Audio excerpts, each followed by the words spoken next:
ನಮಸ್ಕಾರ, ಲೋಕಾಯುಕ್ತ ದಾಳಿ ಟಿವಿಗೆ ಸ್ವಾಗತ. ನಾನು ಈಗಷ್ಟೇ ಚಂದ್ರಗ್ರಹಣದ ಕೌತುಕ ಕಣ್ತುಂಬಿಕೊಂಡಿದ್ದ ವಿಶ್ವಕ್ಕೆ ಈಗ ಮತ್ತೊಂದು ವಿಸ್ಮಯ ನೋಡುವ ಸಮಯ ಬಂದಾಗಿದೆ.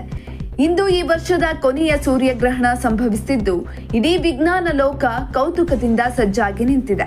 ಹಾಗಾದ್ರೆ ಸೂರ್ಯಗ್ರಹಣ ಸಂಭವಿಸುವ ಸಮಯ, ಭಾರತದಲ್ಲಿ ಈ ಗ್ರಹಣ ಗೋಚರಿಸುತ್ತದೆಯೋ ಇಲ್ಲವೋ ಅನ್ನೋ ವಿವರ ಇಲ್ಲಿದೆ ನೋಡಿ.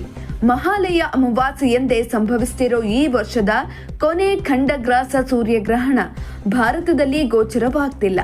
ಭಾರತೀಯ ಕಾಲಮಾನ 21ರ ರಾತ್ರಿ 10:59 ಸೆಪ್ಟೆಂಬರ್ 22ರ ಬೆಳಗಿನ ಜಾವ 3:23 ಗ್ರಹಣ ಸಂಭವಿಸಲಿದೆ. 2025ರ ಈ ಅಂತಿಮ ಸೂರ್ಯಗ್ರಹಣವು ಭಾರತದಲ್ಲಿ ಗೋಚರಿಸುವುದಿಲ್ಲ. ಇದು ಭಾರತದಲ್ಲಿ ರಾತ್ರಿಯಲ್ಲಿ ಸಂಭವಿಸುವುದರಿಂದ ಇಲ್ಲಿ ಗೋಚರತೆ ಇರುವುದಿಲ್ಲ. ಆದ್ದರಿಂದ ಧಾರ್ಮಿಕ ದೃಷ್ಟಿಕೋನದಿಂದ ಭಾರತದಲ್ಲಿ ಸೂತಕ ಕಾಲವು ಅನ್ವಯವಾಗುವುದಿಲ್ಲ.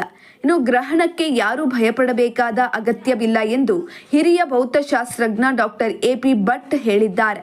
ಸೂರ್ಯ ಮತ್ತು ಭೂಮಿಯ ನಡುವೆ ಚಂದ್ರ ಬಂದಾಗ ಈ ಅಪರೂಪದ ಸೂರ್ಯಗ್ರಹಣ ಸಂಭವಿಸುತ್ತದೆ. ಈ ಬಾರಿಯ ಸೂರ್ಯಗ್ರಹಣ ವಿಜ್ಞಾನಿಗಳಿಗೆ ಹಾಗೂ ಆಸಕ್ತರಿಗೆ ವಿಶೇಷವಾಗಿದೆ.